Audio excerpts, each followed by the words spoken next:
10 बातें जो कृष्ण के जीवन को बनाती है महानतम। जीवन प्रबंधन के लिए सबसे श्रेष्ठ सूत्र। 1. शुरू से अंत तक जीवन संघर्ष ही है। कारागृह में जन्मे कृष्ण पैदा होते ही रात में यमुना पार कर गोकुल ले जाया गया। तीसरे दिन पुतना मारने आ गई। यहाँ से शुरू हुआ संघर्ष देह त्यागने से पहले द्वारिका डुबोने तक रहा। कृष्ण का जीवन कहता है, आप कोई भी हो, संसार में आए हैं तो संघर्ष हमेशा रहेगा। मानव जीवन में आकर परमात्मा भी सांसारिक चुनौतियों से बच नहीं सकता। कृष्ण ने कभी किसी बात की शिकायत नहीं की, हर परिस्थिति को जिया और जीता। कृष्ण कहते हैं, परिस्थितियों से भागो मत, उसके सामने डटकर खड़े हो जाओ, क्योंकि कर्म करना ही मानव जीवन का पहला कर्तव्य है। हम कर्मों से ही परेशानियों से जीत सकते हैं। 2. स्वस्थ शरीर से ही विजय है। कृष्ण का बचपन माखन मिश्री खाते हुए गुजरा। आज भी भोग लगाते हैं हम, लेकिन ये संकेत कुछ और है। आहार अच्छा हो, शुद्ध हो, बल देने वाला हो। बचपन में शरीर को अच्छा आहार मिलेगा तो ही इंसान युवा होकर वीर बनेगा। शरीर को स्वस्थ रखना है तो बचपन से ध्यान देने की जरूरत है। ये पेरेंटिंग के दौर से गुजर रहे युवाओं के लिए बड़ा मैसेज है। अपने बच्चों को ऐसा खाना दें जो उनको बल दे। सिर्फ स्वाद के लिए ही ना खिलाएं, तभी वे बड़े होकर स्वयं को और समाज को सही दिशा में ले जा पाएंगे। 3. पढ़ाई किताबी ना हो, रचनात्मक हो। कृष्ण ने अपनी शिक्षा मध्य प्रदेश के उज्जैन में सांदीपनी ऋषि के आश्रम में रहकर पूरी की थी। कहा जाता है 64 दिन में उन्होंने 64 कलाओं का ज्ञान हासिल कर लिया था। वैदिक ज्ञान के अलावा उन्होंने कलाएं सीखी।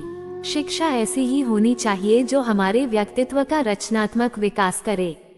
संगीत, नृत्य, युद्ध सहित 64 कलाओं कृष्ण के व्यक्तित्व का हिस्सा हैं। बच्चों में कोरा ज्ञान ना भरें, उनकी रचनात्मकता को नए आयाम मिले, ऐसी शिक्षा व्यवस्था हो। 4. रिश्तों से ही जीवन है, बिना रिश्तों के कुछ नहीं। कृष्ण ने जीवन भर कभी उन लोगों का साथ नहीं छोड़ा जिनको मन से अपना माना। अर्जुन से वे युवावस्था में मिले, ऐसा महाभारत कहती है, लेकिन अर्जुन से उनका रिश्ता हमेशा मन का रहा। सुदामा हो या उद्धव, कृष्ण ने जिसे अपना मान लिया उसका साथ जीवन भर दिया। रिश्तों के लिए कृष्ण ने कई लड़ाइयाँ लड़ी और रिश्तों से ही कई लड़ाइयाँ जीती। उनका सीधा संदेश है, सांसारिक इंसान की सबसे बड़ी धरोहर रिश्ते ही हैं। अगर किसी के पास रिश्तों का थाती नहीं है तो वो इंसान संसार के लिए गैर जरूरी है। इसलिए अपने रिश्तों को दिल से जिएं, दिमाग से नहीं। 5. नारी का सम्मान समाज के लिए जरूरी। राक्षस नरकासुर का आतंक था। करीब 16,100 महिलाओं को उसने अपने महल में कैद किया था। महिलाओं से बलात्कार में उसे सुख मिलता था। कृष्ण ने उसे मारा, सभी महिलाओं को मुक्त कराया, लेकिन सामाजिक कुरीतियां तब भी थीं। उन महिलाओं को अपनाने वाला कोई नहीं था। खुद उनके घर वालों ने उन्हें दूषित मानकर त्याग दिया। ऐसे में कृष्ण आगे आए, सभी 16,100 महिलाओं को अपनी पत्नी का दर्जा दिया। समाज में उन्हें सम्मान के साथ रहने के लिए स्थान दिलाया। कृष्ण ने हमेशा नारी को शक्ति बताया, उसके सम्मान के लिए तत्पर रहे।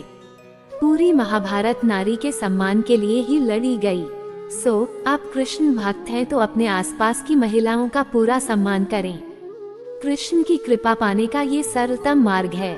6. आपके मतभेद अगली पीढ़ी के लिए बाधा ना बने। कम ही लोग जानते हैं कि जिस दुर्योधन के खिलाफ कृष्ण ने आजीवन पांडवों का साथ दिया, उसकी मौत का कारण भी कृष्ण की कूटनीति बनी। वही दुर्योधन रिश्ते में कृष्ण का समधी भी था। कृष्ण के पुत्र सांब ने दुर्योधन की बेटी लक्ष्मणा का अपहरण करके उससे विवाह किया था, क्योंकि लक्ष्मणा सांब से विवाह करना चाहती थी, लेकिन दुर्योधन खिलाफ था। सांब को कौरवों ने बंदी भी बनाया था। तब कृष्ण ने दुर्योधन को समझाया था कि हमारे मतभेद अपनी जगह हैं, लेकिन हमारे विचार हमारे बच्चों के भविष्य में बाधा नहीं बनने चाहिए। 2 परिवारों के आपसी झगड़े में बच्चों के प्रेम की बलि ना चढ़ाई जाए। कृष्ण ने लक्ष्मणा को पूरे सम्मान के साथ अपने यहाँ रखा। दुर्योधन से उनका मतभेद हमेशा रहा, लेकिन उन्होंने उसका प्रभाव कभी लक्ष्मणा और सांब की गृहस्थी पर नहीं पड़ने दिया। 7. शांति का मार्ग ही विकास का रास्ता है। कृष्ण ने महाभारत युद्ध के पहले शांति से समझौता करने के लिए पांडवों और कौरवों के बीच मध्यस्थता की। हालांकि दोनों ही पक्ष युद्ध लड़ने के लिए आतुर थे, लेकिन कृष्ण ने हमेशा चाहा कि कैसे भी युद्ध टल जाए। झगड़ों से कभी समस्याओं का समाधान नहीं होता है। शांति के मार्ग पर चलकर ही हम समाज का रचनात्मक विकास कर सकते हैं।